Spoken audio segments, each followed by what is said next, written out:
Smbat Hakobian, Ethnography and Archaeology Institute, Modern Anthropology Department. Smbat will be talking about funerals. It's entitled Funerals in Yerevan, a rural or urban ritual. Thank you. It's been almost a decade that I've been observing and studying funerals. There have been interesting transformations in the meantime that I observed. One of them pertains to the rural and urban rituals discourse. That is, people are discussing which ritual is more acceptable for them, a rural one or an urban one. They ascribed different features there too and engage in a remote debate about the pros and cons. Although Yerevan dates back more than 2 millennia recorded history, but the Yerevan population still is mostly of rural origin. Many people can trace their origins to rural lineage, and this is still a continuing phenomenon, so we're mostly dealing with a socium in transition. So this discourse pertains to that, the reality I just mentioned. So mostly people, when they criticize those who are the proponents of the urban ritual, they criticize the large tables with big table laid for the wake. They say it's extravagant. And when they criticize the urban ritual, they criticize the undertakers, the restaurants, the rites.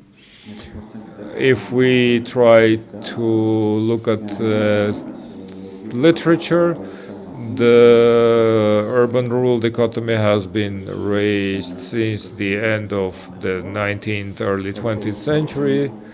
Theoreticians have reflected on it. For each settlement they ascribed features, the rural being more traditional. When I'm talking about urban-rural divide, I'm not talking about the physical features, and I'm not speaking about the space. This is a behavioral divide.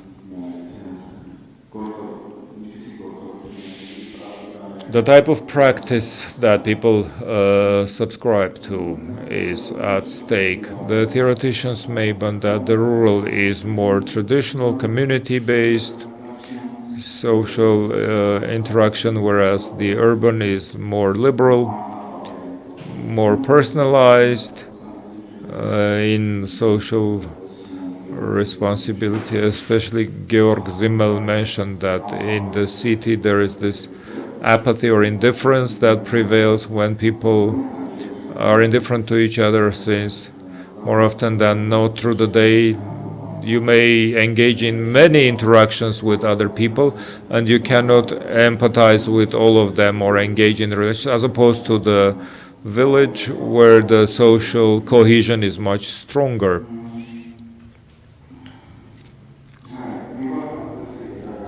If we look at the rural ritual, right, we're discussing the discourse rather than what the people are doing in practice. In my analysis, of course, some practice is also referred to. So how do they characterize the rural ritual? It's the massive participation. Almost always several hundred people take part in the rural ritual. There have been cases when the whole village has been reported to participate.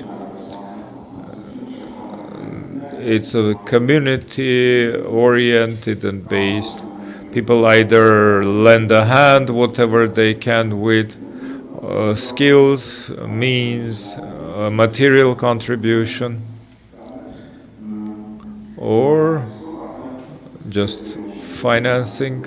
There is a special journal that may be maintained during the funeral where one of the participants, mostly predominantly a male, sit down and enters into the journal the names of those who contribute some money to the funeral.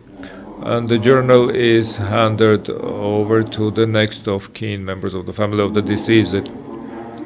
And then the wake table is laid, which is very prominent in the rural ritual, with lots of participants. Even the people are not very actively participating in the funeral, they still attend the table. I've seen myself 400 or 500 people strong tables taking up a lot of space. Even large spaces sometimes did not suffice for all of the people to attend, of those who wanted. Getting back to the urban ritual, organizationally it's more individualized. It's the immediate family who bears most of the costs. It's more of a capitalist logic that applies. The mutual communal assistance is not there. It faded out. It used to be there in the past, though.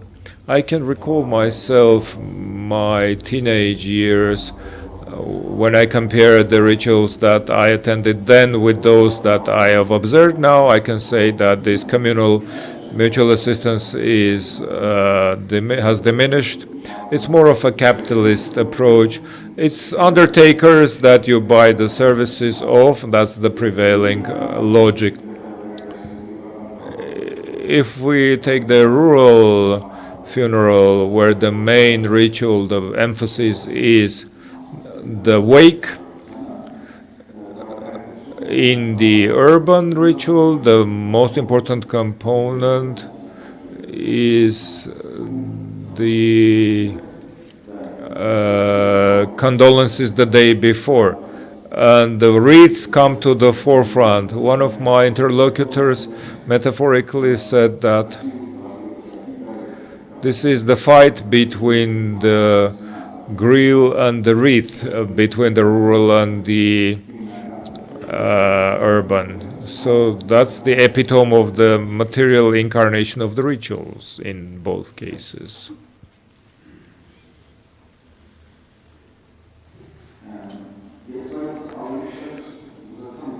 I wanted to analyze not the wake table, but the two material aspects, attributes of those rituals, which, in my opinion, highlight the contribution involvement of the people in the funeral process, the extent to which they are involved. In any case, it's this journal, when their names are entered with the contribution in the next column. In the urban case, it's the wreath, which has a ribbon with the names of who is bringing it. In the first case, we deal with a very material input, a very pragmatic one, whereas in the city it's more of a symbolic gesture embodied in the wreath. The next interesting thing is that in one case the information as to who contributed to the funeral and to what extent is done in a private manner.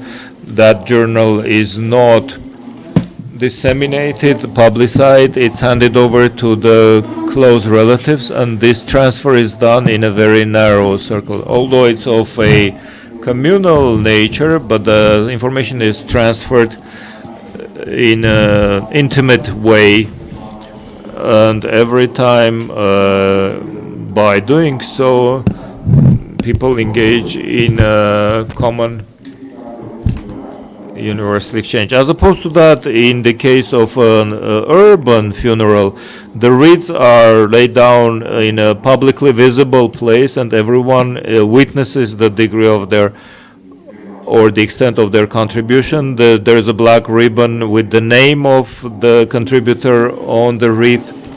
So this is publicly displayed, transparent. If it's done in the residence, they are lined up at the main entrance, which has become rarer nowadays. If it's done in an undertaker's facility, there's a special designated area for displaying the wreaths.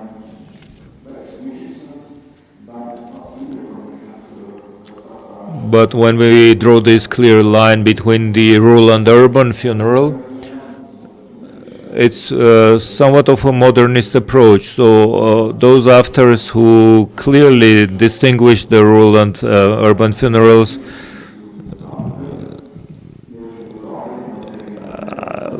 the second half of 20th century authors more often than not have done their observations in cities that are undergoing transformative processes. There is migration flows, urban to rural, rural to urban, and all of this has demonstrated that this line between the former and the latter is not so clear. Many things survive in the urban setting from the rural practices, and the vice versa. There is a mutual penetration. So in the event of Yerevan, we mostly the urban population in Yerevan is pretty recent. It's not settled down. The urban culture and lifestyles have not yet been ossified. So we're dealing with a moving target. And this is further exacerbated by the mobility of the current lifestyle, where people can easily move from one place to the other. So one could be a resident somewhere, but has his or her lifestyle determined by a different settlement, the cultural values of which may prevail. A person could be an urban resident, but adhere to the rural culture systemically. We can see how, in case of Yerevan, the village affects the city. Like I said, I can remember in my tender young age how the funerals were organized here. I can even transpose this to the wedding. I have seen a wedding in a tent in our urban quarter, and in the event of funerals, sometimes they even maintain those journals of contributions in the city. The difference being that it's not circulated. So this communal mutual assistance is not there. People simply contribute, displaying this rural behavior. Over this last decade, we have observed the increase of wreaths, number of wreaths in the villages. Initially it was negligible, now they're gaining popularity. I can remember they never did post-mortem in the villages, but nowadays it has become almost ubiquitous.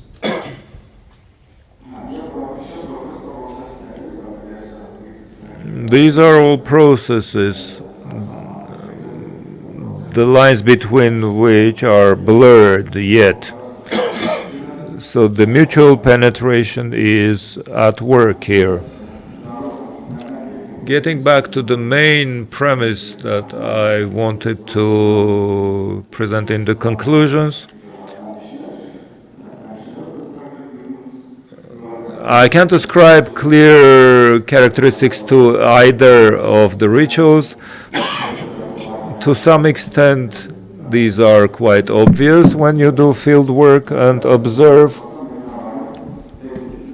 Let me reflect on what's at stake in this discourse. Why people are so critical about each other's. The urban discourse criticizes the rural ritual, the rural discourse criticizes the urban rite. In Clifford Gates' work on funeral, he's made this observation about the social conflict in the context of the funeral. There are two groups, religious ethnic groups, one of which, the representative of one of these dies, a young man, and he has to be buried in a decent funeral.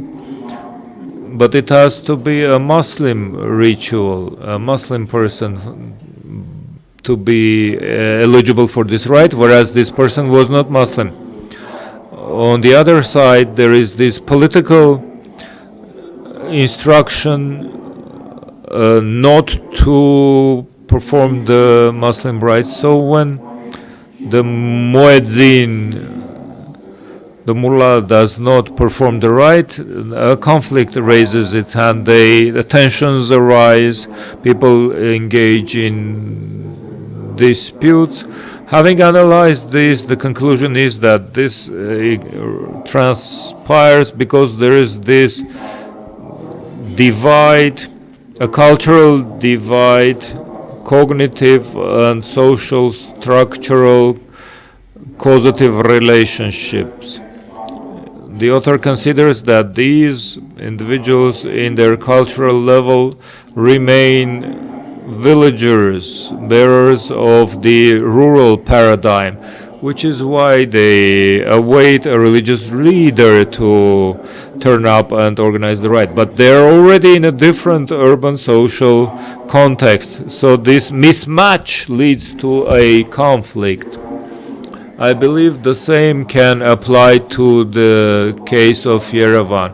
When people in their values, beliefs, and behavioral incarnations still remain in the rural cultural realm, bearers of those values, but in the social structure and cohesion context, they are inhabitants of a city where they engage in different interaction, and the structure of and the texture of the socium is different. When I was interviewing people, I told them, well, can't you skip this part of ritual? When they insisted that it would be a shame not to, they said, what would people think? What would they talk about us later? So these communal life characteristics and interpretations were still rampant. I will skip references to many more examples, but in generalizing, so I tell them, why can't you do this right within your family? They even mocked it. They said, we went to a funeral last time, there were just half a dozen people. What a funeral was that? They still retain these communal fibers while living in a city when there are different rules of social interaction apply. It's the capitalist attitudes. There is no circulation or fluidity of contribution. The expectations of the people on how this ritual should be performed enter into a conflict with the discourse where they try to justify their take on it. I'll conclude on that. Thank you for your attention.